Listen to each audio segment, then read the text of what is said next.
Hello, I'm Meowdy YouTube. We are back with some B. Dylan Hollis. This is the viral TikTok tomato soup cake from the 1950s.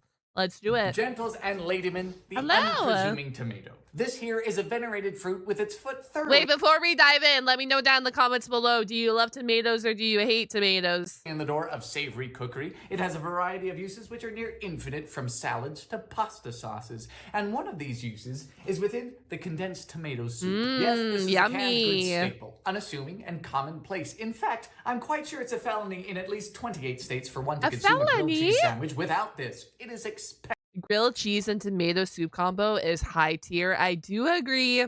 What isn't expected is for this to find its way into a cake. Yeah, boy. That's right, in mid-century Okay, what didn't find its way into a cake though back then, right?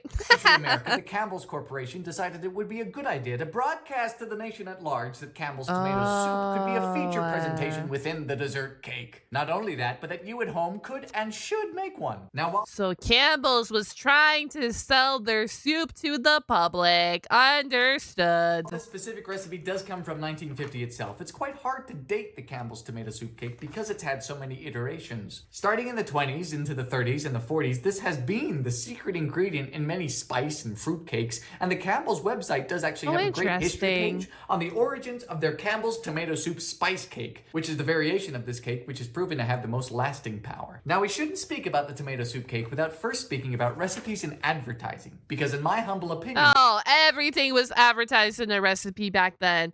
I still will react to his good recipes. We reacted to his bad recipe shorts. I will do the good ones, don't you worry. But everything was like everything. That's the reason why this exists. The basic notion is that a recipe as an instruction could be utilized as an advertisement. Monetized, essentially, to sell one or more of the ingredients contained within. And with money as an incentive, you can see how this might become problematic. Now, personally, I divide recipe advertisements into three categories: the useful, the monoperspective, and the egregious. Useful recipe ads are found on the products themselves, specifically pantry staples. Say, for example, an oatmeal cookie recipe found on the lid of an oatmeal container, Smart. or a bread recipe found on the reverse of a flour bag. These are everyday ingredients that in all likelihood we're going to be purchasing anyway, so the inclusion of a recipe is just an added bonus. Now, the recipe is there to incentivize a purchase, but it only serves us as a positive. Now, the monoperspective ad is a little more unpalatable, and they come in the form of brand-produced cookbooks, often given away or sold at a loss. These are brands for products like vegetable shortening or corn flour, items which have their uses. An example of this is my Crisco cookbook from the 40s. It has a huge Wait, a Crisco cookbook from the 40s? I bake with Crisco. I'd be intrigued to see like the difference.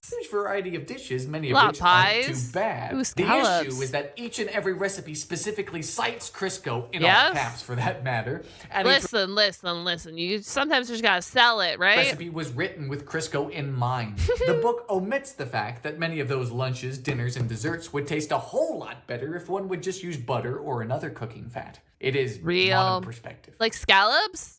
I don't think I've ever had Crisco with scallops. Definitely have had buttered scallops before. In fact, these recipe advertisements needn't come from a singular company at all. Take, for example, this proven recipe showing the uses of the 3 great products from corn by the Corn Products Refining Company. This is just an interest group mafia of corn companies vying to make their cash crop dominant by utilizing this advertisement cookbook as part of their armamentarium to make America open their eyes to the fact that there are more uses to corn than we realize. As a matter of fact, this right here is a historical functional stepping stone example giving us an inclination as to what the future was going to be. Namely, the ubiquity of corn syrup and high fructose corn syrup in American food goods today. They are convincing. And finally, we have the egregious recipe ads. These are far-fetched, bad, wacky ideas that have no place in your kitchen or on your plate. An example of this is the infamous Joys of Jello cookbook. No, the Joys of Jello cookbook.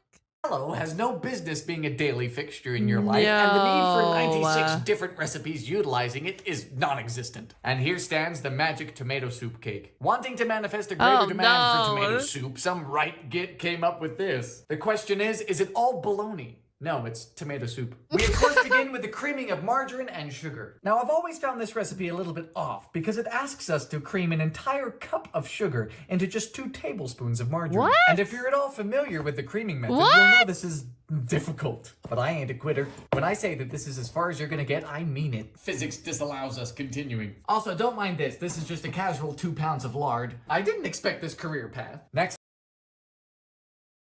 Bro, we could have upped the butter with margarine content instead of using all that lard. Holy! Up, we're asked to sift our 2 cups of flour no less than 4 times. The first with No just less flour. than Now 4 for the spices, times? we have a teaspoon each of cloves, cinnamon, and nutmeg. I That call makes these sense. the 3 horsemen of the apocalypse. In you go. Boop.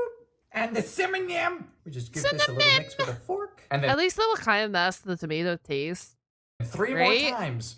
You know, with today's modern flour manufacturing processes, this is a step that we don't need to do anymore. Correct. However, the sifting of flour is still useful in recipes which need a lot of air, like angel food cake. Yep. We should have sifted this with a bit of salt. Don't tell on me. Now in a separate bowl goes Buy an it. entire can of condensed tomato soup, adding to it 1 teaspoon of baking soda. You can really see how the acidity of the tomato soup has activated the baking soda, and that's what makes this so fluffy, and that's what will make the cake so fluffy. We simply alternate adding our Yum. tomato soup and soda, and our flour. Then just You know what? It's not going to be terrible. I'm calling it now. It's not going to be terrible, but it's not going to be something that you're going to want to like present at Thanksgiving dinner or something. turn this into a floured loaf tin. So the recipe does specifically ask us to bake this in an 8.5 by 4.5 loaf tin. But frankly, that is a daft size for a tin, and I don't have one. So in this goes at 350 Fahrenheit Good for enough. about 50 minutes. Though I would check it at 40. Good enough. This is a done tomato soup cake if I've ever seen one. Yippee. And mine did take the full 50. Now on to the subject of frosting. The recipe that I used in Wait, my TikTok frosting? called for a plain as day confectioner's sugar and milk icing, not even any vanilla. Oh. This identical recipe from the same year with the same exact ingredients from a carefully pseudonymed Mrs. GK, again, unlikely in this advertising snippet,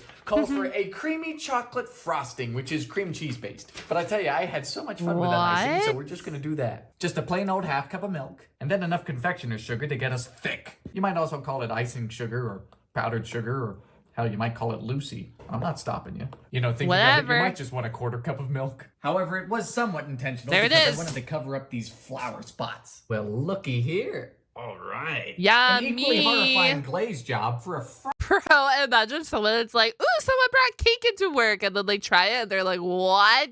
frighteningly named cake. So Hi, I might Cake. have gone a bit overboard. That's kind of sad. This is why I'm astounded when people ask me, how did you learn to bake? Because I didn't. Say, that's a lot less frightening, isn't it? I respect It's been it. a while. Okay. It's not It is terrible. just crazy. On one hand, your mouth thinks it tastes like chocolate, which is bizarre to understand. But on the Weird. other hand, and perhaps more importantly, is that you don't taste tomato soup. And that is a That's why I said, I'm like, I think like the base, I don't know, like the 3 spices they use are like the same spices you'll find in like pumpkin pies and stuff, right? And if you ever had that, yes, you can taste the pumpkin, but you definitely taste the flavor of the spices. And that's why I'm saying, and I'm like, to begin with, tomato is a sweeter vegetable, so you have that going for it. And then you have the spices, like, I don't know, guys, maybe we should make the tomato soup cake for science. huge constituent of this cake. Condensed. It's one of those things where I wouldn't go out of my way to bake it, but you should bake it at least once to surprise some dinner Yes! guests. Serve it for I want dessert at a to. dinner party, and then at the end you say, you'd never guess what's in that cake. It's a party trick. So friends, it's been a few days, and within those few days, I got to thinking, you know, perhaps I was a bit too dismissive of Mrs. GK's creamy chocolate cream cheese frosting. So behind me, I have another tomato soup cake in the oven because I want to give this a shot. You know, Mrs. GK I love he made the tomato cake, he iced the tomato cake, and then a few days later he goes, you know what, we should really try that chocolate frosting. Campbell's, whomever it may be, created this magic tomato soup cake with this frosting in mind, so who am I to push them aside? So All here's our right. second tomato soup cake, and it seems to have turned out a lot better than the first. Why is it that whenever I bake things as an afterthought, in passing, or in a rush, do they seem to turn out better? Like, is that just me? That's just life. That's just life. I have been plagued by this phenomenon for years. If I don't focus on something too much, it turns out perfectly. The frosting begins with us Yep. beating 3 ounces of cream cheese together with 3 tablespoons of milk. So, let's Okay. get down the big boy. Cream cheese in. Oh, we love the big No, boys. I do not have a fancy KitchenAid. Scrape down the sides. Then we gradually add our 3 tablespoons of milk. Now that this is looking pretty creamy, we start gradually adding 3 cups of confectioner sugar.